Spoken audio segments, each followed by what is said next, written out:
So, Governor, thanks for being here. Good to be here. Appreciate your time. So, Senate failed to approve what you wanted, the $3,000 dividend. What's your reaction? Well, they to did that? and they didn't, right? Because they had the $3,000 statutory PFD in the budget to begin with, which still remains in the budget. Sure.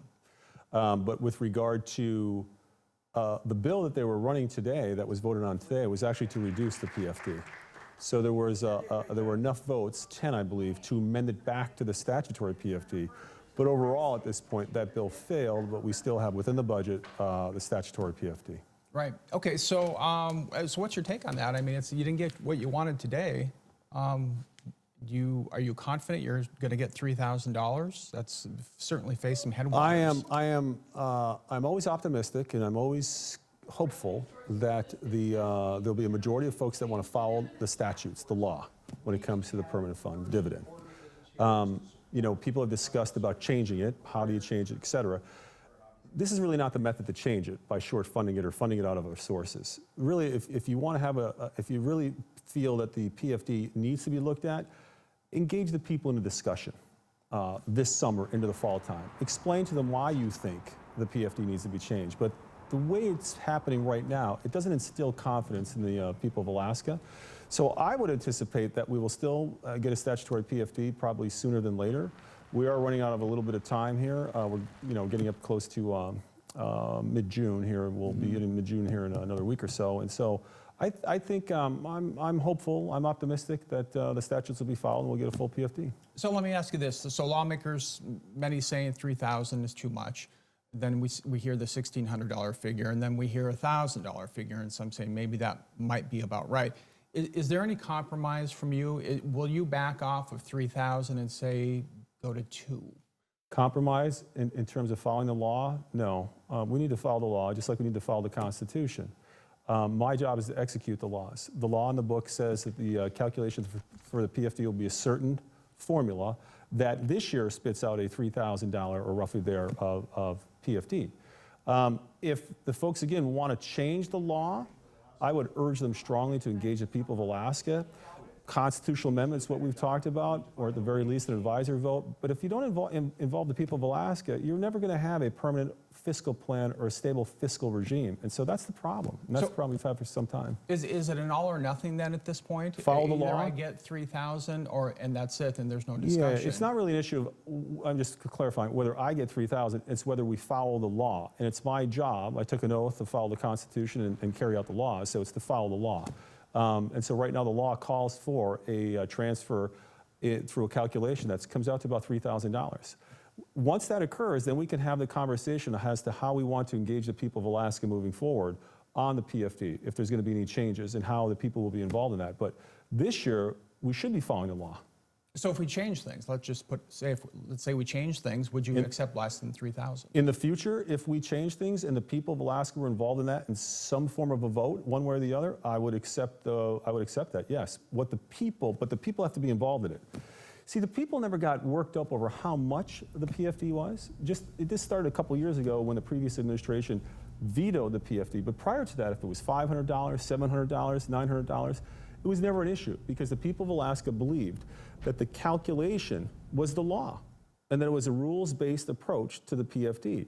Once that veto took place by the former governor, the people of Alaska got engaged, they got upset because they felt that it was working well until politicians put their fingers in it. So really the only way to fix this thing is involve the people of Alaska. So where do we go from here then? I mean, and let me ask you this, what responsibility do you think you have as far as this gridlock goes? I mean, what's your role in making a deal happen? Again, there should be no gridlock. There's $19 billion. But there is. I mean, period. So how do we get out of it? I would say that you have a very diverse state with a number of different views on the PFD. But one thing is certain: I believe the majority of Alaskans and the majority of legislators believe that the PFD calculation should follow the law. So again, my job is to execute the law, carry out the law, follow the law. And that's all we're asking of the House and the Senate. Again, the Senate did that in their budget. So with the failure of this, or the lack of passage of this bill, the call for the statutory PFD still exists within the budget. So if they move the budget forward and the House concurs, then we're done and we're on here.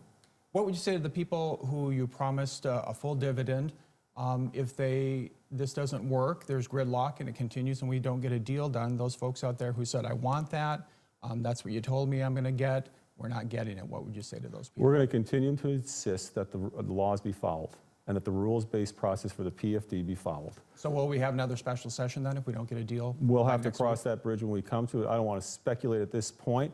We might possibly, but I'm hopeful that through this process, and again, it's still in the budget, that the law will be followed and the calculation will come out as a roughly $3,000 PFD.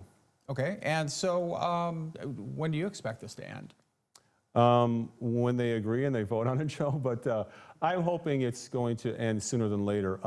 Again, I think people understand that we're running out of time, that we need a budget put in place, and that, again, we have $19 billion in the earnings reserve.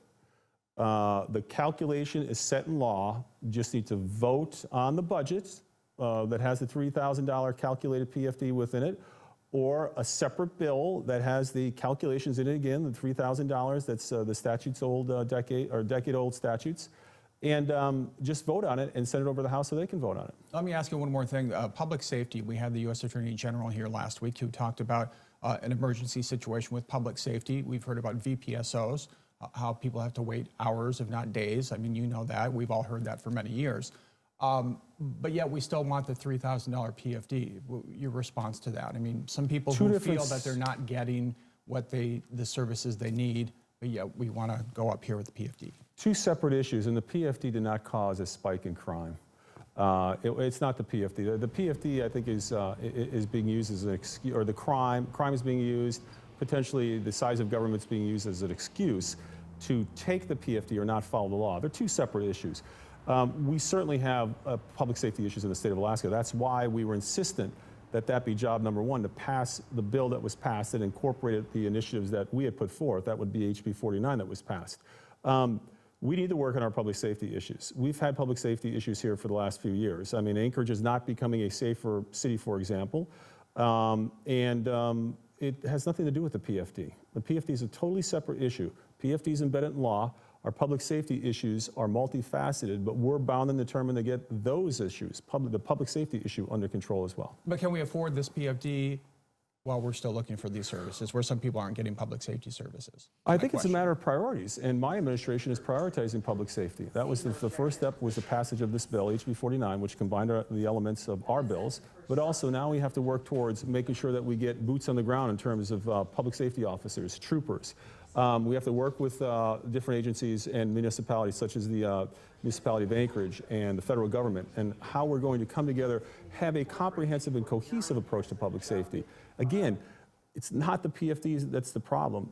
It's making sure that we make public safety job number one, and that's the intent of this administration. Okay, a lot will happen, I'm sure, in the next few days, if not the next week, so we'll speak again. We can only hope. Thank you. Thanks for being here. Appreciate it. You betcha. Thanks.